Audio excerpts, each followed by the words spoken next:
Hi, thank you for joining us for Sharing Economy plus Social Good. My name is Corey Fraser, and I am really excited to be here today to talk with our panel about the sharing economy and its use and application in the developing world. Just a little bit of background. Last week, on October 14th, Plus Social Good was joined by the Rockefeller Foundation to host 2 Twitter chats that explored the potential benefits of widening access to the sharing economy and barriers to adopting this economic model in the developing world. We had an incredibly lively conversation. We were joined by about 50 participants from all over the world, including Zimbabwe, Nigeria, California, Malaysia, the UK, and South Africa. And in that conversation, we identified a couple of really interesting key themes that we wanted to use this hangout to spend a little bit more time diving into. I'm joined today by some of the folks who were with us on those Twitter chats, and I'd like to introduce them. With us, we have Rahana Nathu. She's an associate with the Rockefeller Foundation, and you can wave, Rahana, so people know who you are. Great, thank you. We also have with us Mike Jackson, who is a partner at the Wesley Group, a venture capital firm based in the Bay Area. Mike, you want to give a wave and say hello? Great. And then we also have with us Nikki Silvestri. Nikki is a climate solutions and food systems advocate. Thank you all so much for joining. It's great to have you here with us today. Thanks for having us. Thank you. Yeah, thank you. Great. Well, I'm going to jump right into some questions, and the first question is for Rahana. For those of us who are just joining the conversation, could you provide a little bit of background on the sharing economy? How do you think about the sharing economy in your work at the Rockefeller Foundation? How would you define this? Yeah, that's a fantastic question. Thanks, Corey. So the definition we've been using is a little conventional, and by conventional I mean comes up the most on a quick Google search. So primarily the idea that we're sharing or co-using human and physical resources. And our history in this space is kind of interesting in that we don't quite have one. We attended the Aspen Ideas Festival in July of 2014. And our president, Dr. Judith Rodin, introduced Brian Chesky and Jennifer Bradley. And on stage, they had a really exciting and interesting conversation about what the sharing economy means for the future of the marketplace, which is maybe not an application that we've heard before. And it definitely sort of piqued an interest here. And I think the reason we were so excited is Brian was talking a little bit about 2 major uses for the sharing economy. One was about protecting the available natural resources that we have, and the second was this opportunity to share society's assets. As a foundation that works heavily in international development, both of those things immediately struck a chord with us because those are the similar problems in developing economies. There's a limited amount of resources, ownership and private ownership of things is less available to those without the livelihoods needed for purchase. So there's so much about the developing economy that sort of has the conditions by which sharing economy can be a solution. So we did some digging internally, and we're quite fortunate. We have a team here that organizes pulses. So for those that don't know, and I'm new to this myself, they're loosely curated crowd conversations, and we've been using them throughout the foundation to engage more and more with experts and other voices in the field to flush out our thinking. And so while sharing economy isn't a current program at the foundation and may or may not be one, it's quite obviously a nexus of activity building, and it sits quite squarely in the foundation's focus between innovative finance and innovation. And so a natural and so far a really pleasurable way of figuring out what the current thinking and opinion is in the sharing economy space, and most importantly for us, really thinking through the opportunities but also some of the risks. Great, thanks, Rahana. And in the course of those Twitter chats that were part of this pulse, there were 2 different sessions in order to be able to reach folks around the world to get the different input and insights that are not just focused in North America or in Europe or in developed economies. And there was a very interesting mix of responses. What were some of the key themes that you saw coming out of those Twitter chats? Yeah, that's a great question, Corey. And I think there were four major things that we sort of saw broadly. The first was that there's this advent spread of new media and technology that's sort of inherent in the sharing economy. Again, as a newbie myself and as a foundation that hasn't been playing in this space so actively, this was really interesting. It was interesting to see how the sharing economy and technology had a very exclusive relationship with one another, and the sort of proliferation of technology could mean a lot for what we find in sharing economy solutions. So that was particularly exciting. We had a really honest and a very telling conversation about the key challenges. And I know that this is an area which Nikki is always very verbal and honest about, and it's very helpful because it's things that we wouldn't naturally think of, so things like trust and sustainability and governance. Not things that naturally come to you when you think about sharing economy platforms, but considerations that we really have to think through as we decide to adapt some of these platforms. Unintended consequences is a third theme that sort of fits right with that. So what does this mean for workers' rights when we talk about the sharing of skills and time? What does it mean for regulation in places where there's some difficulty with how we share assets and resources? And then the final theme I think we found that is of particular importance to the foundation, and something I hope we can really explore today, is that many of these applications have a natural fit with the base of the pyramid. They are designed in a way that the most poor and the most vulnerable can potentially have access to things that they didn't before, with, of course, some potential drawbacks and things that we need to explore, but there is some sort of fit. And so I guess what we're keen on is where that fit is, and that was the piece of the findings that I was most excited about. Great. Thanks so much, Rahana. I think that those are a really great framework for the conversation that we have as we go forward to really dive into some of those themes. And this is where I would love to draw Nikki and Mike into the conversation as well. One of the things that you mentioned as you were talking is that the sharing economy has been around. There's been real activity in this space over the last several years. But something that also really emerged over the course of the conversation from many is that the concept of a sharing economy in and of itself is not necessarily a new concept. We heard some really interesting points from a few of our participants. Nikki had mentioned Reconstruction-era banks as a model of the sharing economy in the last century in the United States. One of our participants from the UK talked about the childcare co-op that his son participates in. Someone else mentioned water and energy systems. And I think Shariha Khalid from Malaysia summed it up really nicely. She said, don't believe it's something new, but perhaps value lies in finding existing models and giving them a new twist. Are there existing models that we should be looking at, either drawing from here in the United States or in other developed economies, or other existing models that we should have our eyes towards as we look in emerging markets? Great question. Yeah, I think I think part of so we had talked a bit, and it's kind of threading together two different themes that we had discussed, but I think that one of the main reasons why the sharing economy has now taken on this much bigger role and much bigger area of focus, why we're all now interested in talking about it, is this idea of taking these kind of sharing systems from a very local level, where you have, for example, the Sun's School Co-op, where you have sort of a social network that exists offline, folks knowing each other, folks trusting each other, people in the same community, that enables that sort of sharing economy of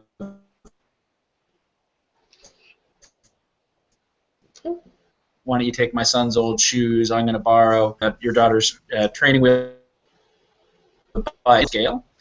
Which both creates the ability for these things to grow really quickly and the ability for the services themselves to become a lot better, because if you can access a broad ecosystem of folks that you might share from, if I can only share within my own personal network, there's only so many things I could access, but if I can share with a much broader network and if technology can provide that scaled trust, it creates a real opportunity for a much better, bigger, and more exciting thing. And so I think finding those models where you have a local system that is working and trying to figure out how to take that to a much larger scale. That's kind of a role that technology can play.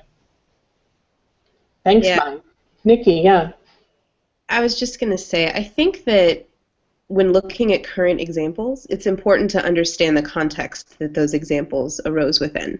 So sharing in many third world countries and in many communities that are vulnerable arose as a response to shopping, because people didn't have resources, and so sharing was a way to still have a high quality of life if you didn't have the monetary resources it took to buy things and purchase things. And one of the things that's also inherent in marketplaces is that they do usually start out neutral, and then there are subsidies or other things put in place that skew the marketplace, right? And I mean, in my background, there's obviously energy and food systems, right? Subsidies that tilt the marketplace in a particular direction so that it's not actually functioning in a way that would allow for true equity to occur. So one of the reasons why looking at modern and former examples of sharing marketplaces is that it provides hints for what marketplaces have been allowed to emerge over time that didn't have any artificial subsidies and weren't propped up. One of my favorite ones are women's lending circles across the world. So there's, I think, 60 million women across the world participate in lending and giving circles with one another. And they maintain their own capital in their own communities. And it's their version of microloans to each other, right? And this has been something that is hundreds of years old. It's a way that women have maintained control over the finances and the resources in their community. And what's important to look at there is that it's not just money that they're sharing. They share information. I mean, they are so in each other's business. I think it really exemplifies the sharing economy, right? You have to know who's going to school. You have to know who's beating their wife. You have to know whose children are doing what, because then that allows the resources to be distributed in a way that's actually fair. And so for me, I'll end with just this question of what does it take for a marketplace to remain neutral? And what can we learn from historical examples of sharing economies that have lasted over time? How were they able to maintain? What did it take for them to respond to challenges that arose in the marketplace that tried to tilt them in a particular direction or another? Fascinating. Thanks, Nikki. Rahana, is there anything that you want to add to that? I'll actually just say, Nikki, that I think that example makes a lot of sense. Lending circles, particularly community-based lending circles, were a solution to inclusiveness, and the sharing piece almost came as an after effect. I'd just be curious, and this is for both yourself and Mike, there's a difference, I think we're finding a difference between a local solution that works really effectively and the extrapolation of a local solution to a larger scale that doesn't work effectively. Do we need to be thinking, when we're talking about the base of the pyramid in developing markets, do we need to be thinking about platforms that work on a national level? Is it successful for us to find platforms that only help one community out of 10,000? Where's your sense of where success lies? Yeah, I'll just jump in there quickly. For me, the question of scale is also a question of outcomes, right? I used the examples of women's lending circles because when you talk about scale, they are scalable, incredibly scalable. But what they don't require is for there to be an aggregation of models at the top. What it requires is distributed circles that happen all over the world, that happen and replicate virally. So for me, that is scale. Many, many, many, many local versions of something. I don't think there needs to be a big version of something that can reach a number of people, because then that gets into the question of control. How much control do we need to have over these models if they work, right? And if people change them and morph them but stick to a few key tenets of, you use these tenets, the model will work, is that actually scale? These get into questions of how do you make money if different people own them. I mean, the layers of the onion that you start to unpeel with this question of scale are just, it's a lot of questions. Yeah, so I totally agree with Nikki there in terms of what we see from businesses in the sharing economy is that they often are launching city by city. There are not nearly as many examples of kind of a huge marketplace that is a sharing economy marketplace, but what you'll see is Uber has just opened a new city. Uber is now in XYZ city in Europe. They've now expanded into another city. What they didn't do was just open up all of a sudden one day and say, Uber's available everywhere, go have fun. And a part of the reason for that, I think, is that in order to get these economies started, you have a bit of a chicken and an egg problem of getting suppliers, and whether it's drivers or homes on Airbnb with renters or riders, and you need to, these things don't just emerge by themselves. There's actually a whole science around how you jumpstart that and how you plant a seed to make that grow and then replicate that across tons and tons of different cities. And so that's actually a skill set. There are people who are very good at doing that, who've done it at a variety of companies to kind of plant these seeds in a variety of different local geographies. Mike, I'd love to dig into that a bit. I think it's such a great example, and I think that so many of the sharing economy models that we've seen emerge here in the United States have really used technology as a part of that set of ingredients that it can take to scale those. There's definitely the human side of what you need to do to understand a market and to play in that space, but that technology layer has helped to enable some of the major sharing economy businesses to really achieve that. When we look at sharing economy at the base of the pyramid, there are technology challenges there. So how do you think about looking at developing that sort of sustainable and scalable model, either working around the technology that's available, without technology? What role does technology need to play in the base of the pyramid as we look forward?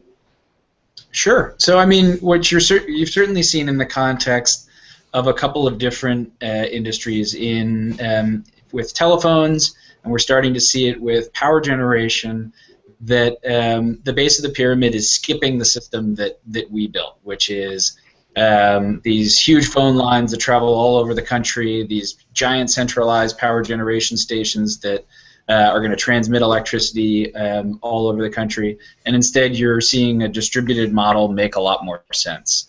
You also see the spread of mobile phones in a lot of developing countries being quite high, because the value of those first few minutes or those first few text messages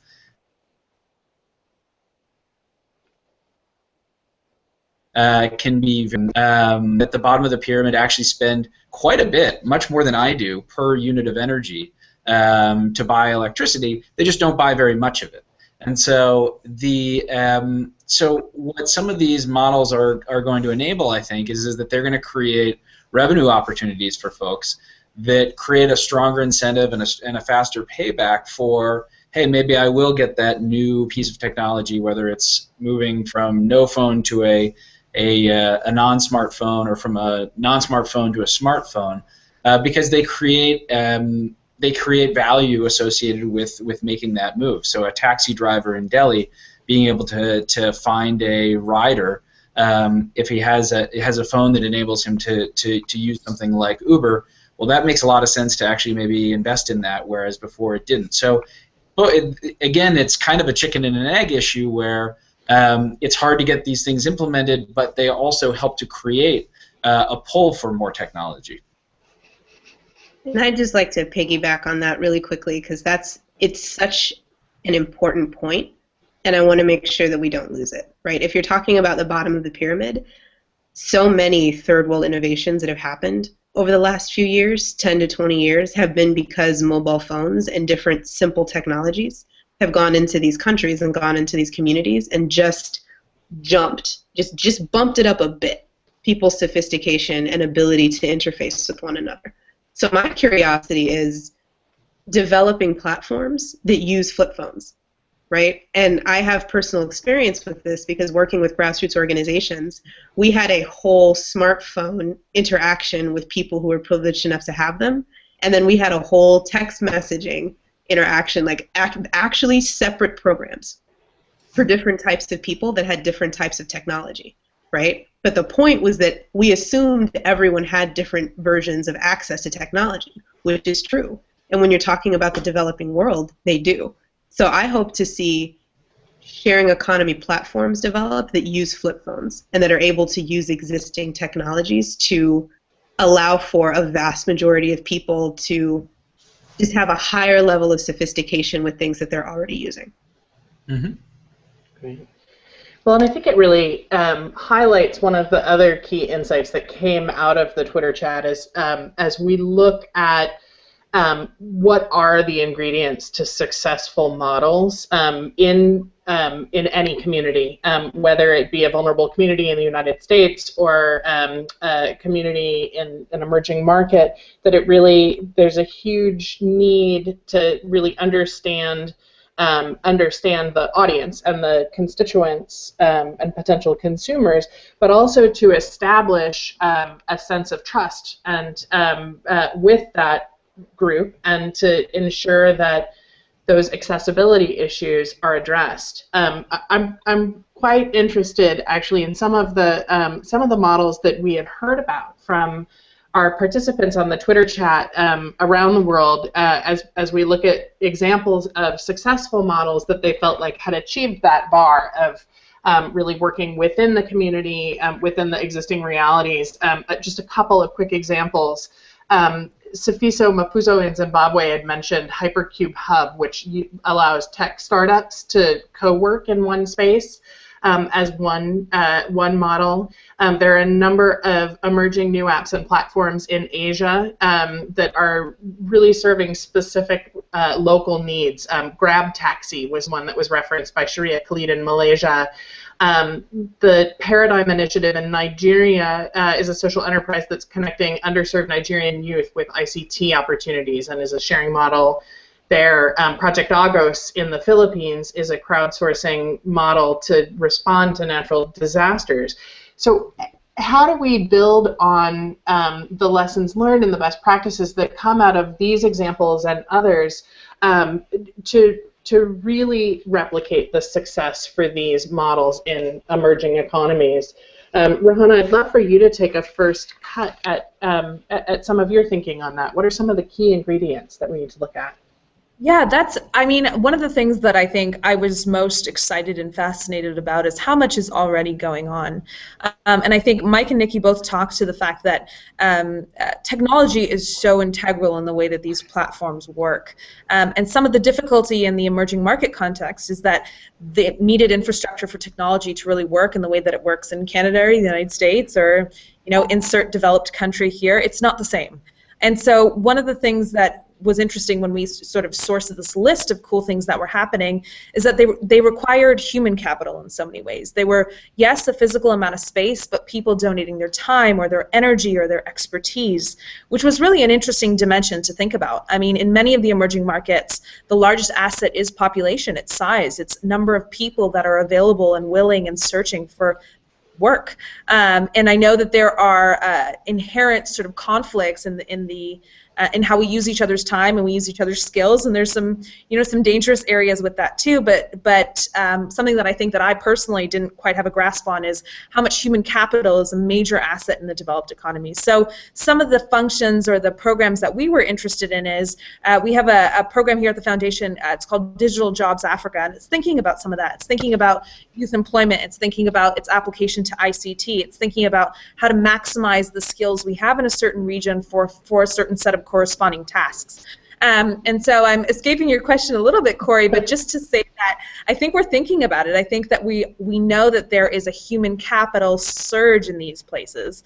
And part of the difficulty that I think many philanthropic organizations have is how do we match that? How do we capitalize that in a functional, productive, and unharmful way, which is a little bit challenging. Great. One of the things that I think really came through in that, and I think as all of us are talking about this, one of the participants from India had said, you cannot share if you do not trust. And I think that trust piece is such a huge part, as integral as the technology. And Nikki, I know that this is an area that you've done an enormous amount of work in. How do you think about building that trust within communities where the sharing economy may be evolving? Well, when I think about trust, I think about risk. And that's something that I have not really known. It's a complexity to me in the way that the sharing economy is showing up with these platforms, because I feel like the platforms that I've used, at least, there's almost no risk, because there are insurances and there is a point system, so that if, like Yurtle, there's a risk if you share a bunch of your stuff and then there's nothing that you want. But if it's based on a point system and there's customer service, so that if I have a complaint, like it's become a business. And for me, I think one of the key components of sharing is that you may not get anything back, or something may happen to your stuff and you're assuming a certain level of risk by participating. And when you mitigate that risk through business practices, how does that impact the trust factor? Do you have to trust? Do these business practices then allow you to share with strangers because trust is no longer an issue because you have customer service? So those are some questions that have come up for me around sharing economy. Yeah. No, absolutely. Go ahead, Mike. And just from a very practical standpoint, Airbnb, Uber, Feastly, all these companies have very large insurance policies that cover if you put your home up here and somebody trashes your home. We have a $1 million insurance policy that covers it, and so that helps to bring in even those that may not trust the platform initially, because I think trust is the hardest thing when you're a first-time user. When you put your home up there for the very first time, when you've put it up for the 25th time and nobody's trashed your home, you've kind of grown to trust the system. But to get people over that initial hurdle, that's a really important part of what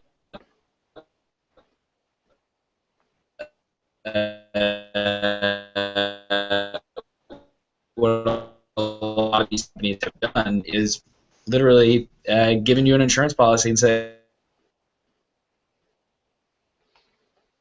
Sounds like we're having a little bit of difficulty connecting with Mike, and I'm sorry, because I was really eager to hear the end of that. I think that looking at trust initially from an individual perspective, as consumers begin to take up these models, then from an institutional perspective, as the businesses themselves establish trust through things like insurance and whatnot. But I think the big factor that we haven't had as much of a chance to talk about, and if Mike is able to rejoin, this idea of trust and as it applies to the regulatory body, as it applies to the governmental side of this, as these sharing economy models scale within countries. I'd love it, Mike, if you're able to comment just on how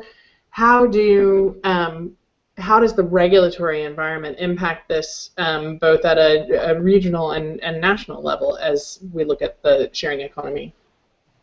So I think I got the last bit of that. Sorry, I could hear some fragments that sounded like you didn't hear what I last said. About that. What, could you just repeat the question? Yeah, we lost you just a bit there as you were finishing up talking about the systems that businesses were putting in place to ensure trust with their customers. Yep. I'm wondering about how does that scale as you start to look at regional and national governments and the sort of government regulations that come into play as part of the success factor for these sharing economies? Right. So if you're a business in the sharing economy, there is for your ability to grow, there is a constant back and forth between getting as many people on the platform as you possibly can and making sure that everybody who is on the platform is actually safe and a good actor. And all areas of finance, same thing happens in the military. You tend to see these cycles over time where people say, this is safe, we can do this, let's expand faster and faster and faster. Where government can come in and play a role is to keep that in check and reduce the exuberance around expanding these platforms too quickly, where you can end up having a backlash where you've let too many actors in, you haven't provided enough screening of drivers, enough screening of renters, enough screening of the homes that people might go into. And so government regulation can play a role in making sure that these systems stay safe by creating standards of, hey, look, you can't grow incredibly fast. You just have to grow within reason and with a certain amount of safety protocols. So I see that as being a very appropriate role for government regulation in these economies, and I think it's very good for the long-term health of these economies to have that regulation so that a bad actor doesn't ruin the market for a whole lot of other players. Thanks, Mike. Really, really helpful, and I think a great summary of many of the key themes that came out. So much more to discuss on this topic, and unfortunately not enough time. Rahana, is there anything that you'd like to add before we wind down? No, I mean, I think this conversation was just as fascinating as the two Twitter chats before it, and I think the more that we delve into it, the more questions I think a lot of us have, but also the more hope that we have that there might be some natural synergy here that just needs a little bit of tweaking and exploring. The one other thing I just want to add from a foundation perspective is that our plan within the innovative finance work that we're doing is to continue to engage with many of the communities and organizations in the areas with which we're talking about. And so I know the three of us here are comfortably in the United States and in North America, but I think that a lot of the exploration that we got out of the Twitter chat, and Corey, you mentioned so much great input, a lot of that exploration is something that we hope to continue to do.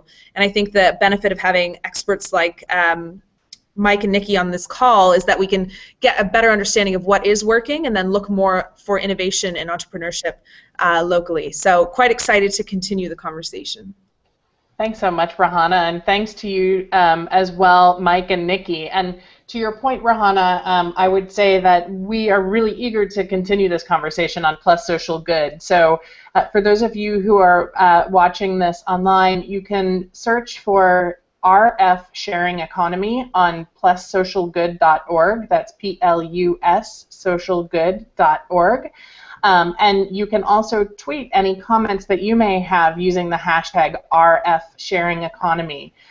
We'll be watching our Twitter and we'll be watching our social channels and rounding up all of that information. And again, thanks so much to everyone who joined us on the Twitter chats, for all of you for joining us on this Google Hangout.